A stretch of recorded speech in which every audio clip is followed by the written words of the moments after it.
ఒక్క నెల దినముల వరకు, అనగా అది మీ నాసికారంధ్రములలో నుండి వచ్చి మీకు అసహ్యము పుట్టు వరకు దానిని తిందురు.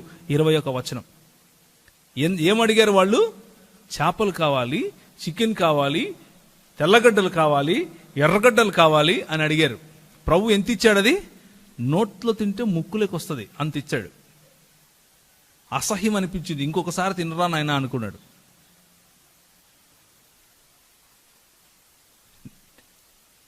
దేవుని యొక్క దాసుల పైన, దేవుని యొక్క నాయకులు, దేవుడు మన పైన ఉంచినటువంటి నాయకులను మనము దూషించినప్పుడు, మనము సనిగినప్పుడు, వారికి విరోధంగా మాట్లాడినప్పుడు, ఎందుకు విరోధంగా మాట్లాడుతున్నావు? మమ్మల్ని ఏమో నడిపిస్తానంటివే, ఈ ప్రభువుని నమ్ముకుంటే ఏమో వస్తుందంటివే, మేము వస్తే ఇప్పుడు మాకేమో తెల్లగడ్డలు లేవిడా, మేము ఆడున్నప్పుడు ఇంత బాగుండే చూడు, మేము వీడికి వస్తే ఏముందిడా, మా పిల్లలకు పెళ్లిళ్ళు అవుతాడయా, ఏముందిడా, ఎప్ప ప్రార్థన చేసి చేసి చేసి చేసి చాలా అయిపోయా, నా కొడుకేం పాస్ కాకపోయానే. ఇట్లాంటి మాటలు. ప్రభు అంటాడు, నేను ఎంత ఆశీర్వదిస్తానంటే నువ్వు సనుగుతున్నావు కదా, ఎంత ఆశీర్వదిస్తానంటే నోట్లో పెట్టుకుంటే ముక్కులేకొస్తుంది ఆ ఆశీర్వాదం. ఆ ఆశీర్వాదం మీద నీకు అసహ్యం వస్తుంది, అంతగా ఆశీర్వదిస్తాను. నువ్వు తినలేక ఈ మాంసం మీద విరక్తి పుడుతుంది నీకు, అంతగా ఇస్తాను.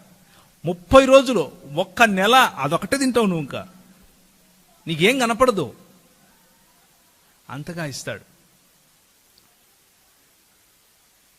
ఎంతసేపు మనకు చిన్న చిన్న గింజలు కనిపిస్తాయి, భౌతికపరమైనటువంటి ఆశీర్వాదాలు కనిపిస్తాయి, భౌతికకరమైనటువంటి బ్లెస్సింగ్స్. నాకు ఇది కావాలి, నాకు అది కావాలి, నాకు ఇది కావాలి, నాకు అది కావాలి, నాకు ఇది కావాలి, నాకు అది కావాలి. ఇదే మాట మళ్ళీ ఒకసారి నిర్గమకాండానికి వెళ్తారా?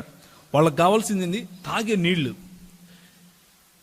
వాళ్ళు నడుచుకుంటూ వస్తూ ఉంటే ఎదుట పెద్ద సముద్రం ఉంది, వెనక చూస్తే సముద్రం అంతా సైన్యం ఉంది. ముందుకెళ్తే సముద్రం, వెనక చూస్తే సైన్యం, ఎటుపకెళ్ళినా చావాలి.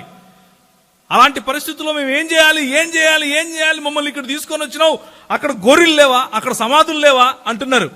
ఎక్కడికి పోయినా సనగటమే, ఒకటే పని ఇశ్రాయేలులకి. ఏంటి? సనగటం. ఒకటే పని ఏంటి? సనగటం. అప్పుడు ప్రభు ఏం చేశాడు? ఎర్ర సముద్రాన్ని 2 పాయలుగా